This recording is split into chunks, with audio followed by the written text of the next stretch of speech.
Le but de cette vidéo est d'étudier le comportement d'un rayon lumineux qui pénètre dans un prisme. Nous allons voir que ce rayon subit une double réfraction. On fait arriver un rayon incident en un point I du premier dioptre. L'angle d'incidence sera noté petit i. L'indice de l'air est égal à 1, alors que l'indice du verre est égal à 1,5. Le rayon passe d'un milieu moins réfringent à un milieu plus réfringent. Il va donc se rapprocher de la normale. L'angle de réfraction sera noté petit r, il est donc inférieur à petit i. Le rayon arrive maintenant sur un deuxième dioptre, le dioptre vert R, donc on passe d'un milieu plus réfringent à un milieu moins réfringent. Donc par rapport à la normale, si on note l'angle R', l'angle d'incidence sur ce deuxième dioptre, l'angle de réfraction va être noté I' et il sera plus grand que l'angle R'. Le rayon va s'éloigner de la normale. On peut définir trois formules pour le prisme. Deux formules sont issues des lois de Descartes, et la troisième sera une formule de trigonométrie. Sur le dioptre R vert, donc le premier dioptre ici, on peut écrire que 1 fois sinus i, 1 parce que c'est l'indice du milieu R, est égal à n fois sinus r. N étant l'indice du vert. La deuxième, c'est le dioptre vert R, on a donc n sinus r' égale 1 fois sinus i'. Et enfin, au niveau trigonométrique, nous allons travailler dans ce triangle ici défini par le haut du prisme et puis le rayon à l'intérieur du prisme. On a A plus cet angle ici c'est pi sur 2 moins r, plus cet angle ici qui est égal à pi sur 2 moins r', le tout fait pi, puisque la somme des angles dans un triangle fait pi. Ça nous conduit à A égale r plus r', la troisième relation du prisme. À présent, voyons à quelles conditions un rayon entrant dans le prisme peut en sortir. Ce rayon ne ressort pas nécessairement du prisme, puisqu'au niveau du deuxième dioptre, passage d'un milieu plus réfringent à un milieu moins réfringent, il y a possibilité de réflexion totale.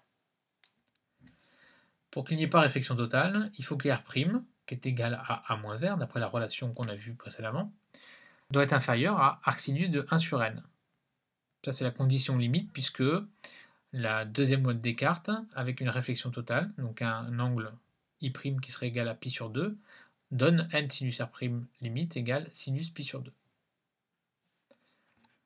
Du coup, on a R qui doit être supérieur à A moins arcsinus 1 sur n. Et enfin, en utilisant la deuxième loi de Descartes relative au premier dioptre, on a I doit être supérieur à arcsinus de n sinus A moins arcsinus 1 sur n. Si on prend pour l'indice n une valeur de 1,5 et un angle A au sommet du prisme de 55,75 degrés, alors l'angle I doit être supérieur à 21,18 pour qu'il y ait émergence d'un rayon. Calculons maintenant la déviation d'un rayon qui entre dans le prisme et qui émerge de celui-ci.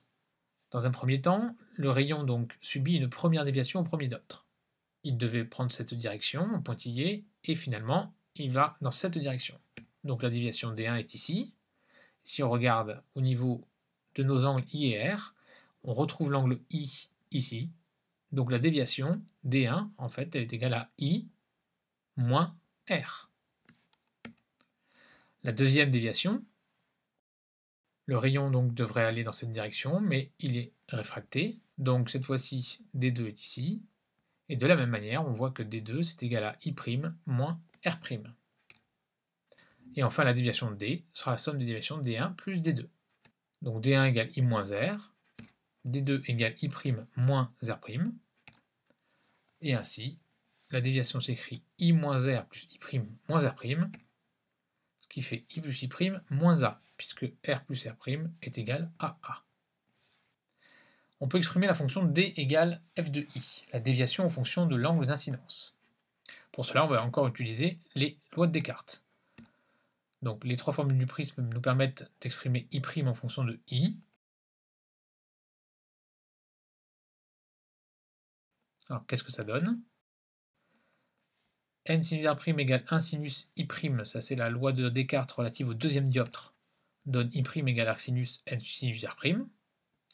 Et maintenant on va exprimer R' avec l'aide de la relation trigonométrique, ça fait A moins R, et enfin R à l'aide de la loi de Descartes relative au premier dioptre, on va obtenir R égale arc sinus I sur n, ce qui donne cette fonction ici. On voit que donc la déviation ne dépend plus que de I si n et a sont fixés. On peut tracer cette fonction d égale f de i. Voici ce qu'on obtient pour un angle de 55,75 degrés et un indice de 1,5. Alors on voit ici que on a la forme d'une cuvette avec l'existence d'un minimum de déviation.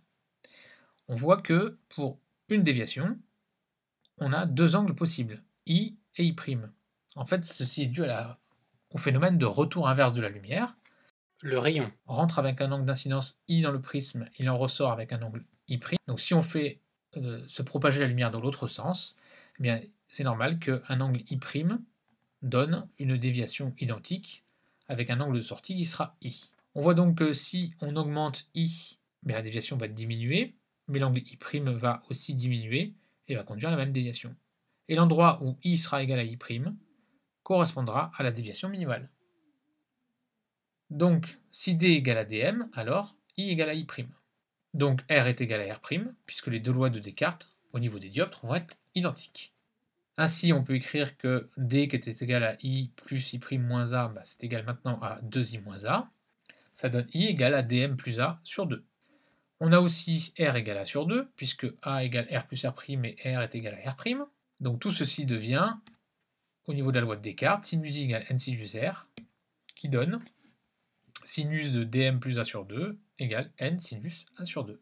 Et bien à partir de cette relation, on a dm égale 2 arc sinus n sinus A sur 2 moins A.